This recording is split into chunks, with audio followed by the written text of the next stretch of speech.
Hello, and welcome to Four Records. This week we speak with Andy Bechdolt from the Rad Skulls about his four records.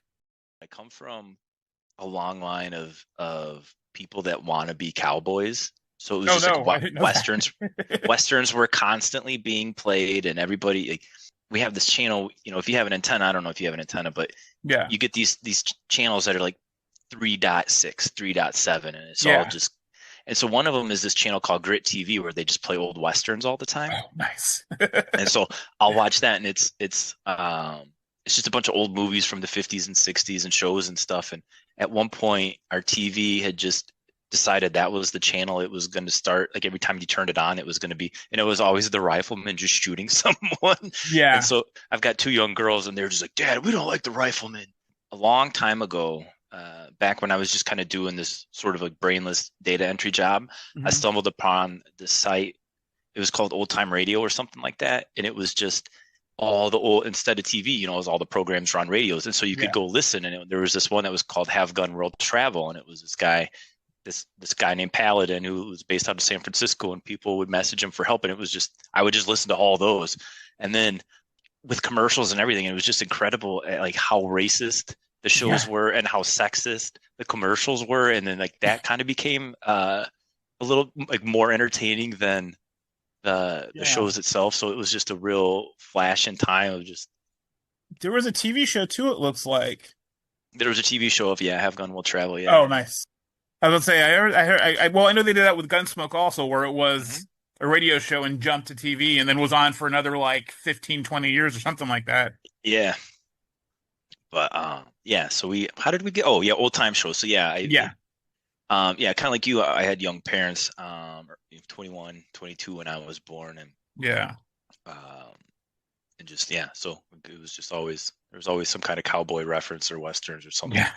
It was either westerns or like pro wrestling on the TV between my dad and my grandpa. Okay, so tell me about the process of how you chose these. It's an interesting thing I've learned as I'm going through this. Yeah, so I was telling some friends about it, and they all thought it was really cool. And I was explaining the premise, and I got to the part where I was like, "Oh, a record in the last 5 years," and one of my friends was like, "That's got to be the hardest one." I was like, "No, man, that was the easiest one."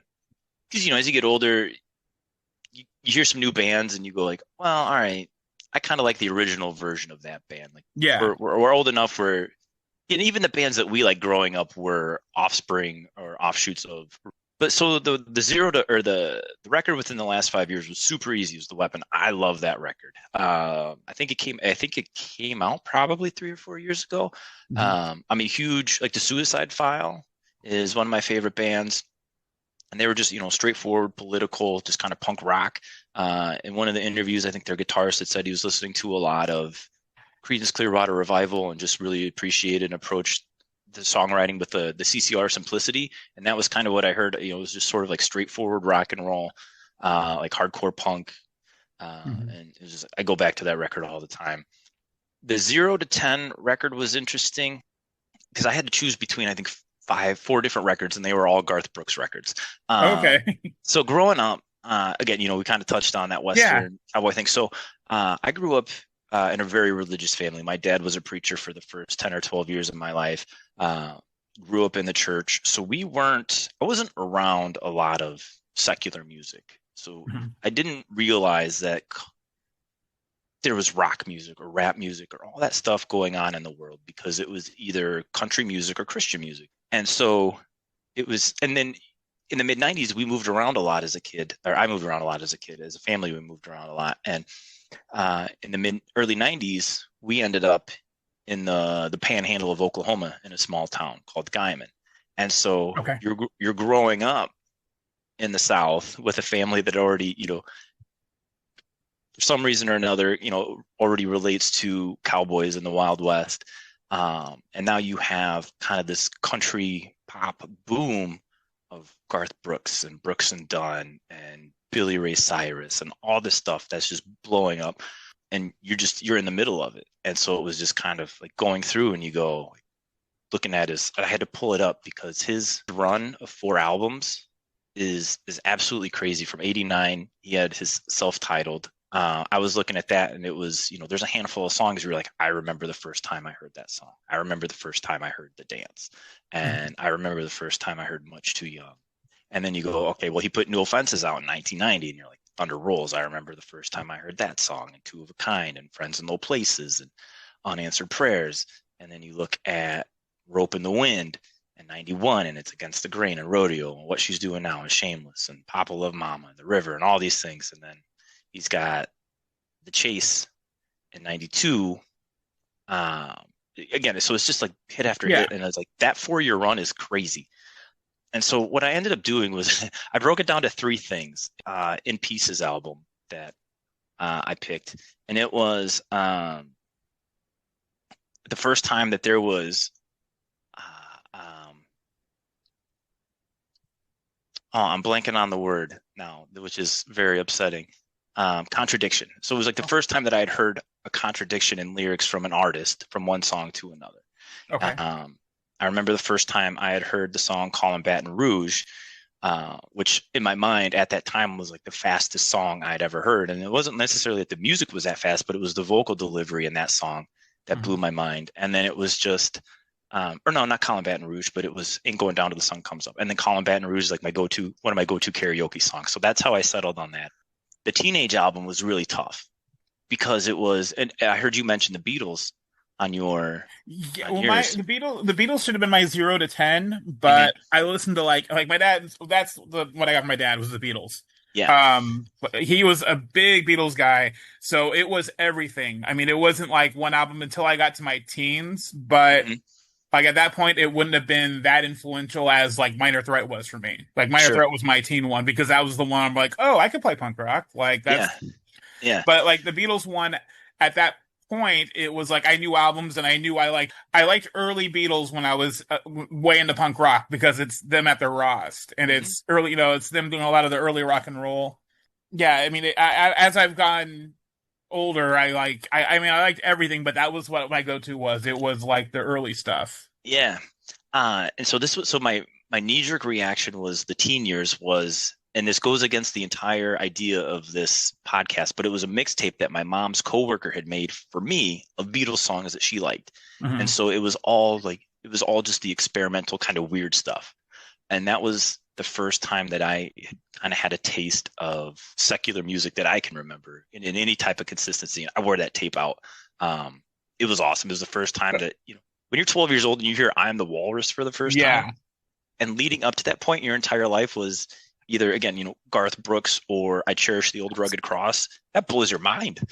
So is Garth Brooks, does it get a pass or is it considered secular? Like I'm kind of Yeah. So it was obviously it was pop music. yeah. But it wasn't when Green Day was blowing up and when Nirvana was blowing up. I had no idea that was going on in the world Yeah. because it was all country all the time.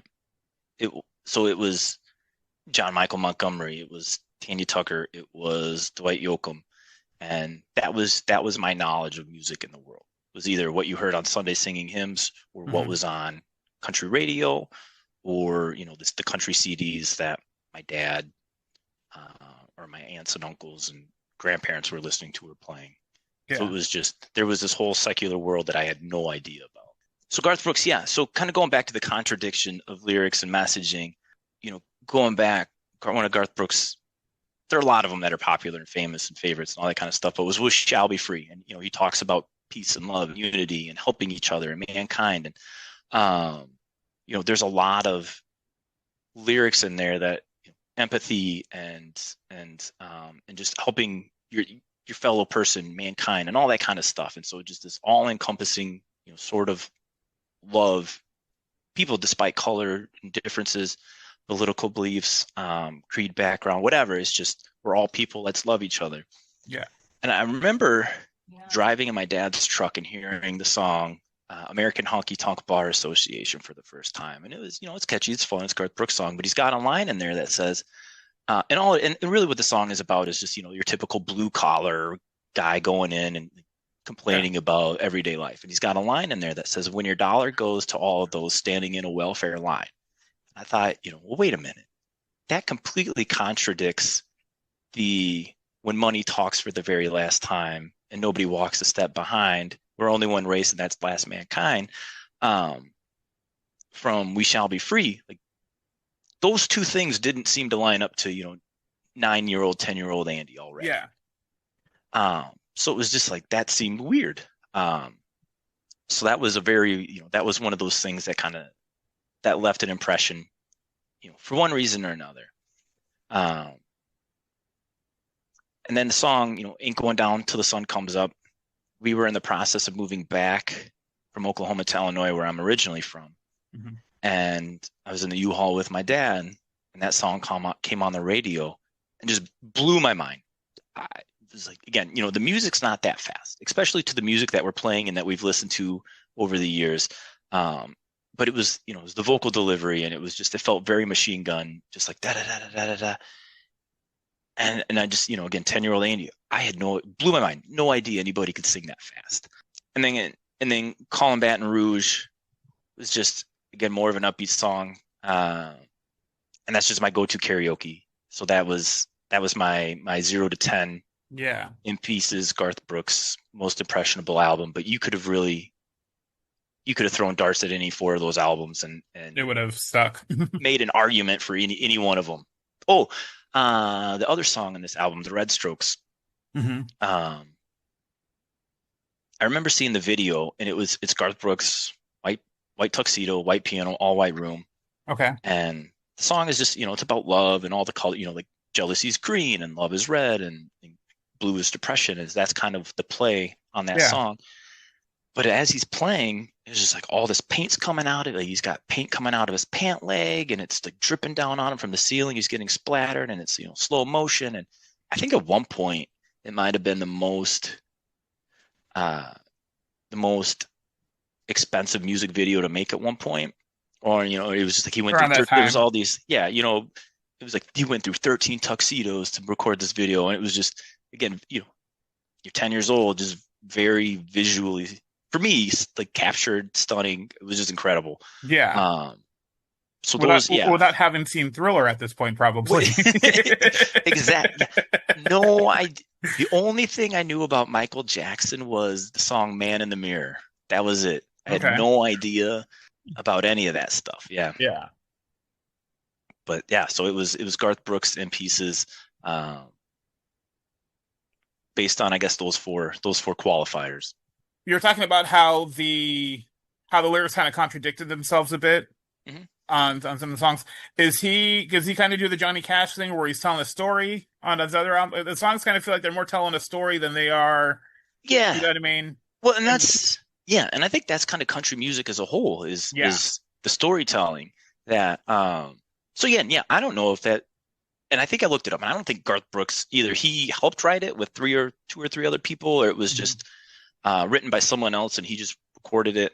But at the time, I didn't realize that. I just assumed if you were singing a song, that's what you meant. Like the idea of playing a character, telling a story. I didn't get that concept or understand that what someone might be singing isn't what they believe or anything. I didn't understand pandering. Sometimes in music, you get the color by numbers. A lot of times, kind of, there's a common denominator that you see sometimes, especially with country music, the state of country music today.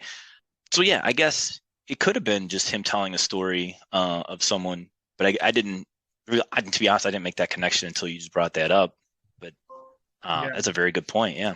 So, and the songs that you've written, either guitar, or do you write lyrics too, or do you just write guitar stuff? No, I'm not good at lyrics, man. Oh, I've tried. okay. I've tried so hard, and I thought ChatGPT was great. If I still had to try and write lyrics, I wrote lyrics in a band once. We were kind of like an Every Time I Die ripoff band, and I realized I'm not good at writing lyrics, and so kind of going back to what being into history, being into the Western lifestyle and cowboys and the stories and all that kind of stuff, it ended up just like all my songs were about cowboys. And so there was a song about Jesse James who got shot by Robert Ford. There was a song about Bloody Bill Anderson, who was kind of the guerrilla warfare leader that brought Jesse James up during the Civil War. And it was a way for me to kind of focus, because I can't just sit there and come up with a concept and then be able to vaguely write about it with cool words and have it make sense. It's got to be very focused. And so the first verse is about this specific incident. The second verse is about this specific incident, and the chorus that sounds like a cool concept in general. Like, who's made a fucking hardcore album about Wild West Cowboys? Like, in general, but I've consumed a lot, so I'm at this point where I'm like, what's this? What's this over here? Where it's like, what's this different? The Wild West Cowboy hardcore album sounds fucking cool to me. It was I can't remember. It was so for me, lyrics it's very tough. But yeah, Joe's really good at writing lyrics. What we tend to do is just demo songs. We'll record, and we're all spaced out pretty far away. Like Matt and I, the other guitarist, live in Madison. Pat, the drummer, lives in Rockford, which is about an hour away from us. Sean, our bass player, lives in DeKalb, Illinois, which is an hour away, I think, from Pat. From him, and then Joe lives in Rockford too, so he's pretty close. So we end up doing a lot of stuff online, just kind of recording ideas and then sharing them through a Google Drive, and we'll demo some stuff and through computers and e-kits and amp sims and all that kind of stuff, start demoing ideas, and then we'll give it to Joe, and he'll come up within like an hour or two. He'll just be like, I got this idea, I got some lyrics, and then I'll be ready to demo it and practice. Which is always incredible. I've never understood how people can do it, but he's able to do it. A long-winded answer of no, I don't write lyrics. I just write guitar parts. I tried to write lyrics one time and I tried to record them, and one of the guys just said that they appreciated my vulnerability. Yeah, because I was going to say, like, did anything off this album, like, inspire any of your songwriting, or is it a influence on it at all? You probably don't hear it in song structure in Rad Skulls, but for me, whenever I listen to country music, the way that they layer and approach songwriting is absolutely incredible. And it's like, there are times where I'm listening and I go, okay, they just had an acoustic guitar and a guy sing, and that's the first verse. And then they come in and maybe they layer it with some pedal steel, or there's some drums, or the band comes in for the second verse. And then they go in for a chorus for one time. And then they go into a short chorus or a short verse after that. And then they double the chorus the second time. There's a bridge, and then they end on the chorus like 2 times or 4 times. I was like, and it works. It's a great song structure. And so there's a lot of times where I'm listening to how they layer the music. I'm listening to how they structure the songs. I still don't know how bands get away with being able to play a chorus 4 times in a row and not have it be annoying or redundant. Yeah. And it's absolutely incredible. And I'm trying to steal those ideas, and I go, how can I take that and put it into a 2-minute punk song? That was the thing I remember about the demo when I listened to it, is that the song structure was different than other bands. Like, I kind of was like, oh, okay. That, it was different than your regular punk, hardcore punk rock band, is that it didn't. What was it? Oh God, I'm trying to think of it's been a minute since I've gone back to listen to your guys' record. Well, I know, like, Stories, if you listen to it, there's no real chorus in that song. That's what it was. That's what I think that's what I liked about it, is that there wasn't one, and it was just like 4 different verses that all kind of like just it worked together. Like, the way they all came together, it just ended up working. Yeah. And that demo, we had essentially written the majority of it recorded and demoed without a singer. So we were just writing. Oh, okay. With no idea who our singer was going to be, what kind of vocal sounds they were, what they were going to sound like. Yeah. But yeah, and that demo was interesting because we were just trying to feel each other out. Matt and I hadn't played guitar in a band. Like, Matt and I we've known each other for 20 years and played in bands probably for 15 or 17 of those years. Pat had moved to the area, so this was our first time getting to know him. So you're trying to get to know him personally and musically. Yeah. And at that point, I think we had gone through 2 or 3 different bass players as well, and no vocalist. And so Stories was a song that I wrote on my own. Was obviously with some feedback from the guys. Kind of the same thing with 605. The Loudest Shit. Pat just recorded drums. He's like, I want to write this song. And here are the drums to it. Put your guitars. And then Matt wrote Good Things.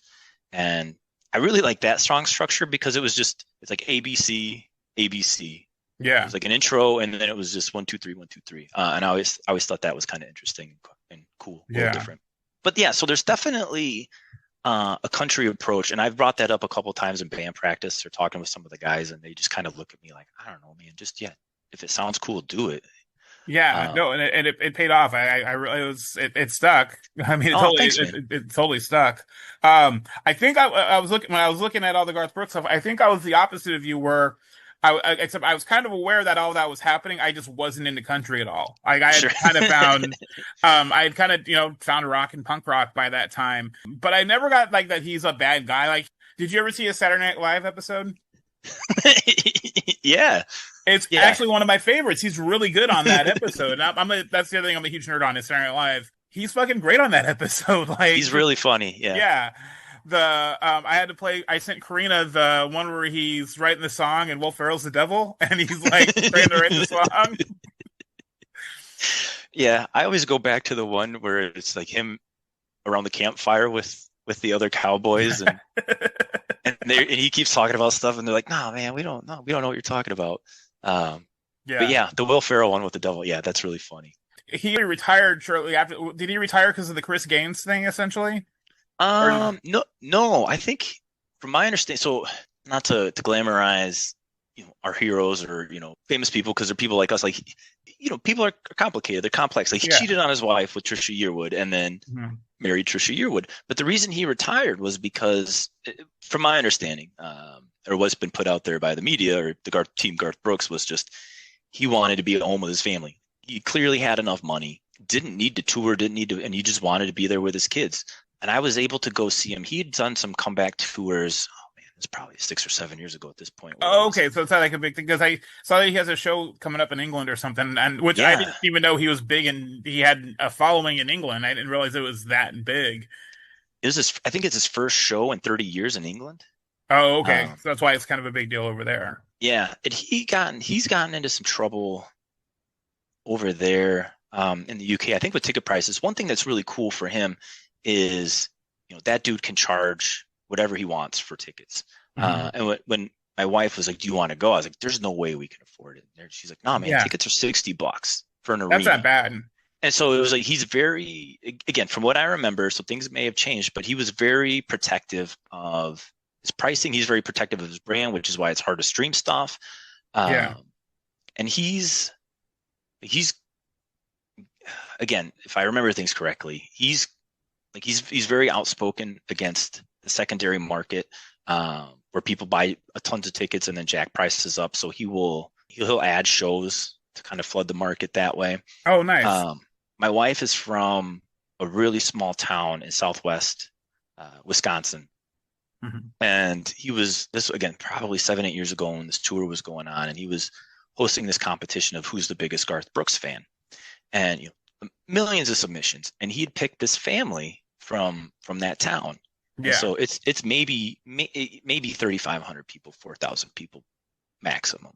And she'd made this video. My son's name is Garth. My daughter's name is Brooke. And so he came to this town, gave him a private tour, flew them on like a jet to his next concert, gave him VIP backstage. And so there's little things like that where you're like, that's really cool for a guy of his stature, whatever you want to call it. He's still pretty, I don't know, down to earth, or maybe he's got a good marketing team. I don't know. But it's just like you don't see the Rolling Stones doing that. You don't see big bands, established bands doing stuff like that. Yeah, and that's cool. Like I said, he doesn't seem like he's a bad guy. He seems like he's a cool dude. Yeah. All right. So your teenage one was Rage Against the Machine, Evil Empire. Yeah. So this one was hard because there was a lot going on from 11 to 19 for me. It touched on the Beatles mixtape that my mom's friend had made for me. So that was the first time that I had kind of introduction into secular music. And kind of touched on this, like I was behind on a lot of stuff. Yeah. So I didn't hear Rage Against the Machine until I was probably 17. Okay. So I had completely missed the first two releases. And it was just, you get into high school, new sets of friends. And I had moved my senior year in high school from Illinois to Wisconsin, where I had met a bunch of people that were into the punk scene, in punk bands, into hardcore. So I think some of my honorable mentions were Ignite, A Place Called Home, which I bought randomly. My friends and we had this thing where disposable income, you just go buy an album because you think the art looks cool or whatever. There's a name that sounds interesting. So I bought that and I thought it was awesome. I didn't have any idea what hardcore was. And so when friends would ask me what it sounded like, I was like, I don't know, man, like a heavier Offspring. I don't really know. Um, and then I had a friend in Wisconsin when I moved up here just start basically just shoving things down my throat. So it was like, here's Corrosion of Conformity, here's this and that, and then Mushmouth, Out to Win, was the first time that I had ever heard probably like double kick drums and breakdowns and just like constant screaming vocals and just angry music like that, which completely blew my mind. And as he was giving me these things, I realized I didn't really like the slower, riffy rock stuff that he was giving me, and I wanted more of the faster, angrier stuff. But ultimately, I went back to Rage Against the Machine, Evil Empire, because I don't think any album sounds like that. It doesn't. It's been I didn't take to it the first time around. Yeah. Again, I was that shitty kid that was like, oh no, radio stuff sucks. But all my friends were listening to it, and I'm not gonna be that one that's like, oh, this shit blows. Like I'm not the poopy Yeah. pants. So I'll just like, okay, I'll listen to it. It does. I listened to this time around. It does sound different than a lot of the albums at that time. And it was the first time, again, and this is all 16, 17, 18, 19. So this is all within a 4-year span. And so I was catching up to the grunge movement. I love Stone Temple Pilots. They were my favorite grunge band. But it was the first time that I had heard politics in a song. And I had no idea what he was talking about. The internet is in its infancy. We were all dialing up, took forever to get online. My parents had parental controls on it. So, trying to figure out what you could look up versus what you can't, that's going to set off the net nanny filter. And so a lot of times I was just like, I don't know exactly, like I don't have the historical context to understand what he's talking about, but you can kind of read through the liner notes and piece things. So it was all just very general, like the police state is bad. Again, from a white suburban viewpoint, like, all right, police are bad. Okay. Like I had no idea of the corruption and police brutality and all that kind of stuff. And maybe it was also because we didn't have the 24-hour news cycle to be constantly overwhelmed and overstimulated with stories going on outside of our general geographical area. Again, it was the first time I had ever heard guitars make noises like that. It was the first time that I'd really heard a blending of rock and funk and hip hop together like that. And then you mix in the historical and the political commentary, and it was just that. Looking back, and ultimately what it went was like Minor Threat was probably should have been probably a major one, but I was already claiming, like, because of my religious backup or bring up, I wasn't drinking, I wasn't smoking, premarital sex was not on my radar. So I was already kind of living that lifestyle without realizing there was a whole punk subculture, straight edge subculture dedicated to that. When I discovered Minor Threat, it was through Rage Against the Machine and the Renegades of Funk, where they covered In My Eyes. And then so I went down that rabbit hole and realized, and then it just, like the straight edge thing, just I was able to put a belief or a name to my belief. And I know that there are times, people are like, if you're not now, you never were. And there's, like that can be a pretty sensitive subject. But at one point, I was living, that's the lifestyle I was living. But I go back, I listen to that album. I have it on vinyl. I have a bunch of the other ones on vinyl too, but that's out of all the honorable mentions and the records from the 90s that I go back, that's the one I listen to the most. And even and it's just, you listen to the lyrics and you can do a deep dive and realize just how timeless those the topics are of imperialism and propaganda and just the police state and all these other things. And it's a timeless record that even now doesn't, like, even compared to other Rage albums, I think that one sounds different even compared to the Battle of Los Angeles and Renegades of Funk and all that stuff that comes after it. But I bought a Rage Against the Machine shirt when I was in high school, and I was so this is how white suburban kid I was. I was like so afraid of my mom finding it that I gave it to my friend so that when I picked him up from school on our way to school, he could bring it out and I could put it on. Like it's so embarrassing and Yeah. dumb. Well, that was gonna be my question. Is like how, you know, how did your parents react to you jumping that way? Yeah. I think my mom was concerned as any mom would be. Yeah. Again, still like, very religious structure, church on Sundays, that kind of thing. But my stepdad, uh, a little bit more secular in his music. So going through his CD collection and seeing, what's the Billy, Smashing Pumpkins and seeing Nirvana Mhm. and seeing like Mother's Milk, Red Hot Chili Peppers, Mother Milk and or Mother's Milk and just being able to listen to those. And then that was kind of when I started playing guitars. He'd played guitar. And so he had a couple laying around and showed me a few things. And then I started buying books and chords and learning how to play. So there was just a lot going on at that point. So Yeah. I was playing catch up and probably the most open-minded I have ever been musically in my life where I was driving and like, I'm going to listen to Alice in Chains Unplugged. And then I'm going to plug in Gravity Kills. And then I'm going to turn in Avenged Sevenfold. I think there was like some early Avenged Sevenfold. It's just like whatever was loud, whatever Yeah. was screaming. I think I had a Guano Apes record at one point. So there was Well, just like there was whatever was out there I was into. Gravity Kills is a name I haven't heard in at least 20 something years, and not in like a bad way. I'm just like, wow, Yeah, that's a pull. it's a deep cut for sure. Yeah. I was an MTV kid, so Mhm. I was like, oh, I didn't realize I thought Bulls on Parade would have been like the first song, and that would have been the first single, but it was reversed. Yeah. I didn't realize that People of the Sun was the first single on this, and then on the album, or no, Bulls on Parade was the first single, and then People of the Sun was the second one, but Yeah. it's reversed like track order wise, and Right. I thought that was weird. When you're talking about you haven't heard the guitar do it, I remember looking at like at a Guitar World or something when I was in high school, Yeah. and it talks about how he used an Allen wrench on it, and I was like, Yeah. Allen wrench, and I'm like, Yeah. what? Just it's weird stuff. But yeah, he used an Allen wrench on the People of the Sun. And I still sometimes when I try to play it, I can't get the rhythm. I'm not with an Allen wrench, but it's like I can't. Yeah, I still can't get the rhythm right. And that's just one of those riffs. AC/DC's Back in Black. I'll never be able to play that riff right, no matter how hard I try.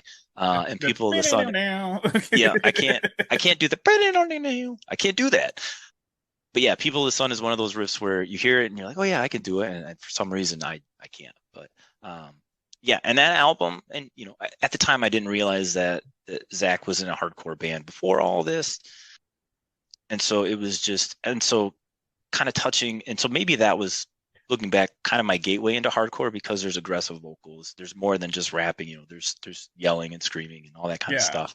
But it was, yeah, just like I said, 16, 17-year-old Andy driving around Friday night with his friends, hearing this for the first time, just like, okay, man, like, what? Yeah. Buckle up, because where's this going to take us? It's awesome. Yeah, it was it was and I went, like I said, I kind of jumped around a bit to some of the other albums just because it'd been a minute. Yeah. Like I liked Renegades. I like all the songs on Renegades. It's like there's a lot of crossover with what I like. I just didn't like their versions of them. All of them. No, that's true. That's 100% true. I love Battle of Los Angeles when it came out. Going back, there may be one or two songs off of this album I want to listen to. And Renegades of Funk. Yeah, that's one of those where if I could cherry pick the songs, it would be an awesome EP. But there's a lot where I just go, I don't. Yeah, I'm a big Devo guy, and I just like, you could have done so much with that Beautiful World cover. Yeah. The Ghost of Tom Joad is kind of cool, but if I remember, it's just really long. So I end up just going back and listening to they do a Cypress Hill song, How I Could Just Kill a Man, which is the one song I go back to off that album that I think is really good. Okay, and so your 20s was With Honor, This Is Our Revenge. So this is my first With Honor album. Oh, okay. Yeah, Yeah. are What they? did you think? I dug it. I mean, there's a lot of fingerprints of. I feel like a lot of hardcore has a lot of fingerprints from that first Stagnasty record. Yeah. Like Sure. you can always hear something from that first one from Yeah. Can I Say? That's a great call. Yeah. I didn't. I'm not. I haven't done a lot of Dag Nasty deep dive, but I could totally see, yeah, where you're coming from. Absolutely. The ones that I've reviewed, like a lot of them that are like there's just I can just hear a little, even if it's their version of it, like if it's their Sure. way, I can Yeah. just hear it, and I don't mean that in a bad way. That's a great record Yeah. too. And so was this, but are they? And I'm gonna sound like the old guy. Now I'm gonna sound like the old guy. Are they like a bigger band? Are they smaller? Like, No. So this album, that album came out, well, obviously because it was in our 20s, so 20-ish years ago. yeah. Um, and that album was significantly different than the releases up to that point. I think they were a bigger band. I think by the time I got to this, I think they were done or kind of on the tail end of them being a Mm-hmm. band. But from what I remember my friends telling me and reading online was just like this was their sellout record. This was them going pop. Oh, Um, okay. but I didn't have that emotional connection to the previous stuff. It was cool. I liked it. But what I realized in my 20s is just you go through that learning process and just I love fast, melodic, positive music. And Mm-hmm. and I think that album wraps those things up perfectly. Like that is I listen to the album and I'm like, God, this is so good. I wish it's a desert island record for me. It's Nice. got positive lyrics. It's got gang vocals, there's some breakdowns. Um, like it's got really cool, interesting guitar work for me. And it's like I would love to have written this record. But it's just, yeah, I don't know. It captures everything. Everything, like all the music leading up to that point was just like that's the record that ultimately, if you had to just like, Andy, play me one album, give me 40 minutes of music that you love. Like here it is. It was a good listen from beginning to end too. Like I was surprised because I didn't hardcore that era just didn't hit for me. Yeah. I think it's the like the raw screaming vocals that just didn't hit for me. And then the kind of I had a friend that was a metal friend, and I'm always like, you need one metal friend because you got to find the metal that you like. Like I told my daughter, I'm like, you need one metal friend. Yeah. She's like, why? And I'm like, you're gonna like some metal, and it's okay. But you Yeah. need the one metal friend that's gonna like play metal by you, and you're like, oh, I'm okay with this. Sure. Yeah. Yeah. I've got my metal friend. My metal friend was the one that I had made. My metal friend was the one that I had made when I moved to Wisconsin, who was like pushing Corrosion of Conformity and Down and Nice. Meshuggah and hardcore and all this other stuff. And so, Let's see, my metal friend got me into the Misfits. okay. He got me into. He tried Metallica, but I never really liked Metallica. I can never, just not for Oh, me. so you missed the obligatory like 16-year-old Ride the Lightning. Like you have to like it Yeah. because everybody Oh, they likes it. tried. I was in the Black Flag at that point, so we were always arguing who was Oh, better, yeah. Henry or James. We would just have Black Flag and Metallica debates all day on like field trip. I remember being on a field trip and just having a Black Flag Metallica debate with them. That's awesome. But he got me into Slayer. Mhm. I don't know if you've ever heard the band Dead Guy. Oh yeah, they Yes, just put out a new song not too long I ago. saw. I know. He got me into Dead Guy. But I also think that was from the Misfits because they did a Misfits cover as well off of a Oh, thing we had. I think they do horror business on something. But um, yeah, he got me into Dead Guy. That's the one. And then I was like, I think they finally put everything on a couple years back, and I was like, oh, dude, Dead Guy. so my metal friend, his name is Brandon. I don't remember the guy's name, but the singer from Dead Guy or vocalist from Dead Guy he had a project called Bitter Branches, and it was Okay. just kind of Danny Emin was involved, and there were some other people, and they were coming through Milwaukee, so we went, and Mhm. I had no idea who Dead Guy was. I'd never really listened to Bitter Branches. It sounded cool off the little bit I heard. Yeah, I'll go, whatever. But he was pretty psyched. The dude was super friendly. He was really nice. The show was great, and they're cool. It was awesome to hear Dead Guy come back. That new song was actually the first like full Dead Guy song I'd ever heard. So you're like, okay, well now I got to go back and see what I missed. But yeah, you have to have a metal friend.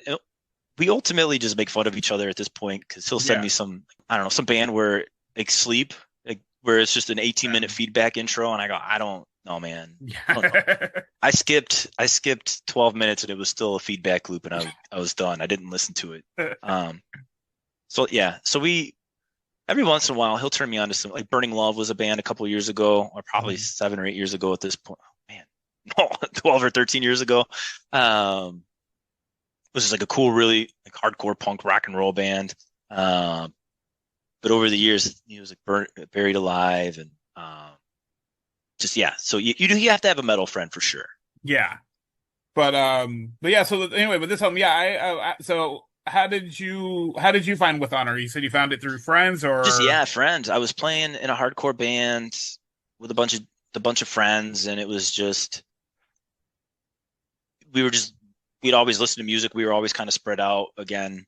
So as we're driving around to get to each other's house, a couple hours for practice or shows, it was just music all the time. And that was one of those. And I was like, what is this? I remember one summer I would measure how long it took me to mow the yard based on With Honors. And I was like, I got through the yard pretty quick. It only took me 1.5 with honors. 1.5 with honors.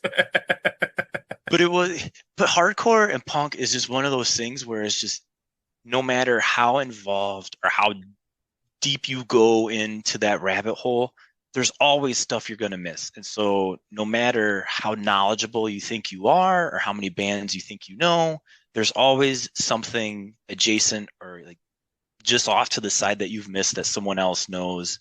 And, you hope and you're lucky enough that they bring it to your plate or, put it in front of you. And that was just one of those bands where I was just right place, right time, right friend. What's your song off the album? I mean, I know you like it from top to bottom, but if you what's a couple ones you like off that's a great question because as soon as I hit play, I'm ready to run through a wall. And with good reason. I mean, that it's a good pump up album. It's a good album to get you going. I think it's track number 3 called 11s is one of them that stacks out, and it's just because of the end. And it's gang vocals, and it's it's like a slower kind of moshy part, and he's just screaming, "I still believe that faith can move the mountains." And just for a stereotypical kind of cheesy posi-core kid, that's all I need in my life. Like just faith, hope, whatever.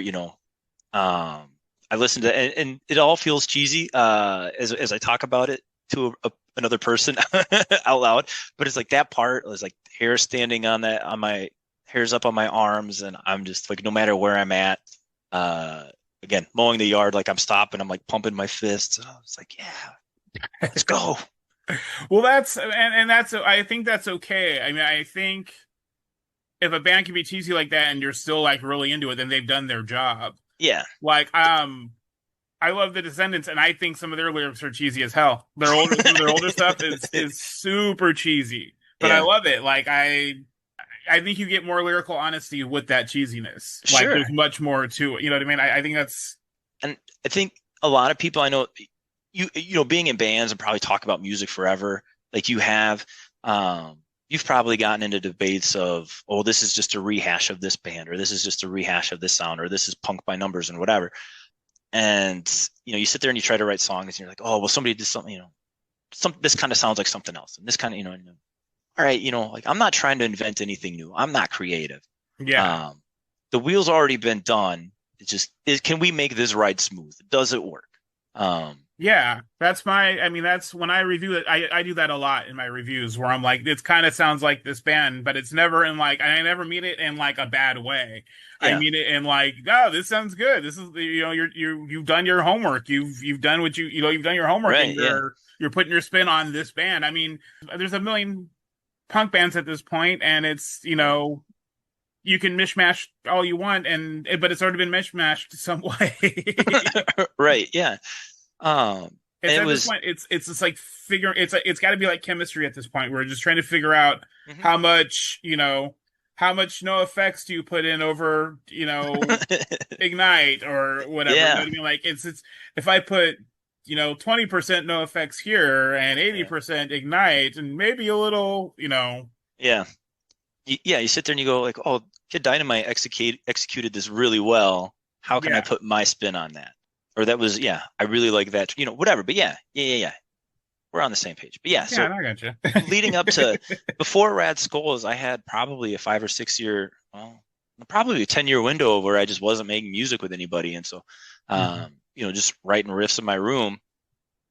And it would always just kind of default to this fast with honor kind of octave runs and melody sort of thing. And sometimes I would finish a song and try to see if I could farm it out to somebody to do vocalists either locally or online. But it was just that was kind of my default was just fast, melodic.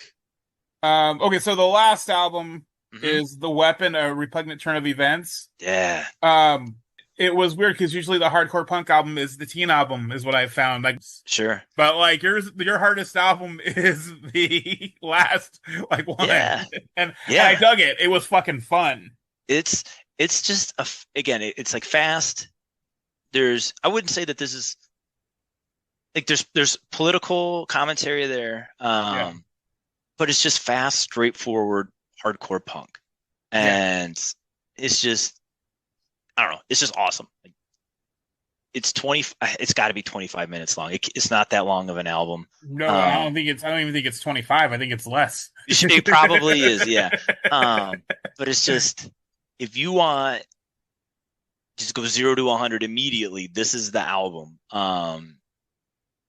I don't know. It's just one of those again where if someone's like, "Hey, can you tell me what modern hardcore punk sounds like?" That's the album. I'm gonna put it. And Yeah. when I was talking to my friend last week going into this, and you'd made the comment, "Oh, what album did you pick for the last 5 years? That would be really hard." And I was like, "Nah, man, this one. This was easy." And I played it within 3 seconds. He's like, "This is pretty good." He's like, "This is a Yeah. good record." I was like, "Yeah, dude." And it's one of those songs where, and that's kind of the knock for the genre too. Is people it all sounds the same. Well, but if you like that sound, then it's Yeah. awesome. And it's just like you can know within 5 seconds if you're gonna like this record or not because they're all pretty They're much all in that, that vein. and Yeah. it's great. If you if you like that, you're gonna like this album. And I don't know if this is an attention span thing or just an older thing. But a lot of times I'll look up new bands and new songs and I'll base the song that I listen to just on duration. 3.5 minutes, probably not going to listen to that song. 2 minutes, 12 seconds, I'll give that one a shot. Yeah. How much do you really have to say? You could Yeah. chop this 3 minute song up and make two 1.5 minute songs. Yeah. But yeah, it's just, again, I kind of touched earlier in our conversation. Suicide File is one of my favorite bands. And they kind of have this rock and roll element to hardcore, shorter songs, and it's just 0 to 100. You're just getting punched in the face the entire time. And this album was the closest that I've been able to come to them that I've been able to find. So it was like it was just an instant reminder. It's like, oh man, they just rip, they go in, there's no fluff. They're going to go in, they're going to punch you in the face a couple times, and then the song is going to end, and then the next one's going to start, and they're going to do it again. I don't know, I love it. It was great, and I'm just like, where did you find them? As again, a band I've never heard of before. I think it was just a Bandcamp recommendation. I get an email. It was like, hey, here's a band you might like. Here's a list of bands you might like. Yeah. And kind of going back to that teenage thing, it was like, oh, Repugnant Turn of Events, The Weapon. The album is just a battleship shooting missiles. Short songs, like, all right, you guys, hook, line, and sinker. Like, Yeah. let's check it out. And I was sitting in my kitchen. I remember when I first heard it. Good Lord, I hope that they have put out a ton of stuff, which they have not. Oh, And I think it is this was, their only album? yeah, it was like a 2-song EP or demo or whatever. And I think one of them was on the full length. But I think this was might have been just a COVID thing because I've looked. It's like one of the vocalists from Killswitch Engage, and the guitarist has done other stuff. Oh wow. So I think it was just a group of friends coming together during COVID, and they Just had putting something out. Yeah, and they had a video. I saw them stream a video one time where, it was the COVID thing where they're all in separate rooms and they got this live string and they're playing a song. And the guitarist had this big old hollow body he was playing, which is awesome. You never see anybody Yeah. playing hollow body in hardcore. And it was, I don't know, it was just like, again, it hit all the right notes. And yeah, I love that record. Yeah, I was surprised. Like I said, my daughter's 12, and so I always throw her like the most aggressive thing Yeah. just to see where she'll go. And it's because it's always hit or miss. Yeah. Like I'll do I we once saw Voodoo Glow Skulls, and she's like, "Oh, I like this," and then I'll play her something else. He's like, "That's not near Yeah. as like hard." She's like, "Oh no, I don't like this." And so I always try to find like the hardest thing. I like to, back when my girls were doing after school kind of daycare stuff. Mhm. I would call them rock and roll rides home. Yeah. And so I would try to find some hardcore punk song. And so one day we were listening to Downset. I don't know if you've ever heard the song Together, but it's kind of, Yeah. I don't know, it's a fun song. It came out early in the 2000s. It's kind of got that hip hop feel to it. But the riff is super catchy. It's just a fun song. I don't think there's any swear words. So it was like windows down, radio up. We were blasting it. Kids were hanging out the windows. And then the next day was Earth Crisis. I was playing Firestorm. And my oldest daughter just goes, he sounds really mad. Well, that's because he is. Yeah, I'll just listen to music, and if they hear something they like, hey, put this on my playlist. Oh, yeah. So Nice. they have this huge playlist, and now they know how to work it, and now they have all this stuff. But I would I would find they had Black Flag, gimme, gimme, gimme on one of theirs. Oh, on nice. One of theirs, and I'm like, there's no swearing in it. It's okay. It's interesting with kids and music because we clearly had different upbringings musically. Yeah. And so it's trying to figure out, and I think you touched on this in your first episode with how do you let your kids be their own person and still kind of influence them a little bit without pushing it on them. Yeah. And so the girls, a lot of times on Sunday mornings when we're cleaning the house and doing stuff, they get subjected to the 90s country playlist because that's my default, where it's like I just need background music. But like the girls know Dolly Parton, they know the Donnas. My daughter knows, they've got a Donna's record, we've got Dolly Parton records. They know the Runaways, and they know the words to Cherry Bomb, which my daughter does too. That's my stepdad kind of gave me a look, and he was like, "Well, the lyrics are kind of sexual," and I was like, "But what? Find me a pop song that doesn't have." Yeah, It's actually explicit lyrics. Compared to Yes. today. Yeah. Actually, they did karaoke at the library. They have like a teen center, and she just sang that. She told me she just sang Cherry Bomb karaoke at the library. That's awesome. But yeah, so then yeah. Oh, I'm sorry. Oh, and it was just, they really like girl rock and roll is what they call it. So it's just like trying to come, like the bomb pops and the eyeliners and yeah. Oh, I haven't heard. Ooh, maybe I didn't think about the bomb pops for her. Yeah. I want Blondie. Like she likes Blondie a lot. We saw that's a good one. We saw Blondie with Elvis Costello like a year before the pandemic. Okay. And then when everything opened back up, we went and saw the Interrupters. Oh, that's awesome. Yeah, and she loves the Interrupters. She got mad that we got to do the Warp Tour out here, and they can't stand all day though. And so I'm like, I'm not doing this. I'm already in heat. I'm already gonna get sunburned. I'm not doing this. Yeah.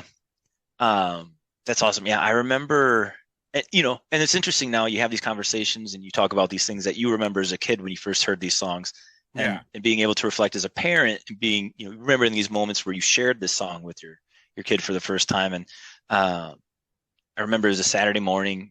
My daughter might have been 3 or 4. It was before ballet class, and she wanted to hear some girl rock and roll. I blanked. I had no idea what to play for, so I played Reviver's Real Mean. Okay. That'll work. Yeah. And it was just like she had this big smile on her face hearing, punk rock music with a girl singing. Yeah. And it's just these little things here and there. Yeah. But now it's just K-pop Demon Hunter all the time. Dude, I was just telling my dad about that today. Because he's like, "What's that?" And I'm all like, and I'm explaining to him what K-pop Demon Hunters is, and he's what? And I'm like, "Yeah, this is a thing." And I'm all like, this is where we're at. So, try to be like, it's cool. You can listen to whatever you want, and then I'm just like, I don't like some of this. Yeah, don't like that.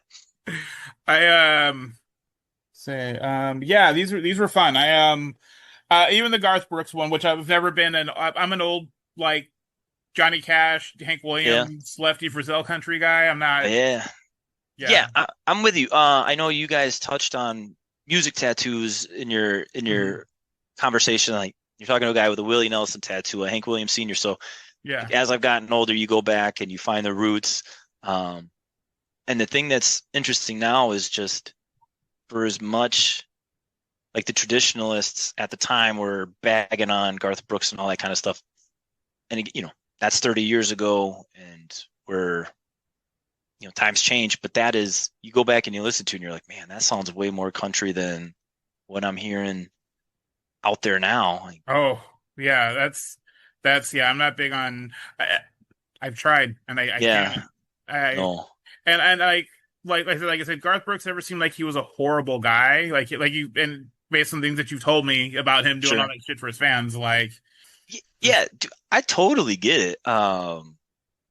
Like I think it's one of those things where I think you're either in it or you're not. yeah. With certain artists, and certain maybe genres or eras of the music. Um, but yeah, like I mean, I like pop punk, and there's a good from like I would say from 2010 on. I'm just not yeah, into it, and then yeah, there's some here and there that I like, but like probably even earlier than 2010. If I go back and think, but yeah, it's just some of it's good. I didn't get into country till I was like 20. sure, So I mean, and it was Johnny Cash, and that was only because of Social Distortion, yeah, and I was into rockabilly and stuff like that. yeah. Uh, no, and that's awesome. Because I don't outside of I think now you don't traditionally get a lot of 20 something kids running around like I want to listen to Conway Twitty.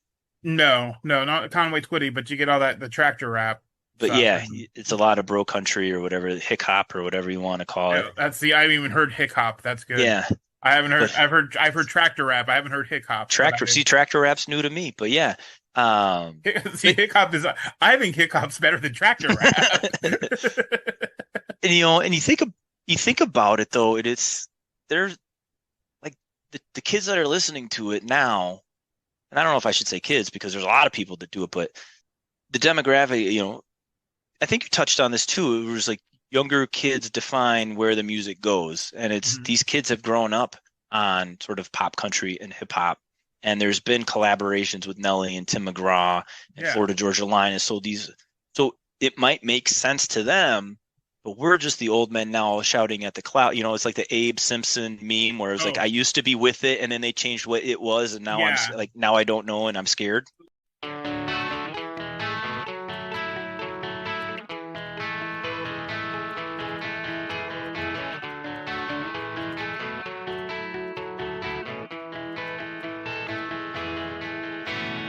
Thank you for listening to Four Records. Please check us out on Instagram at Four Records Podcast or email us at fourrecordspodcast@gmail.com. And as always, please keep up with your favorite bands at dyingscene.com.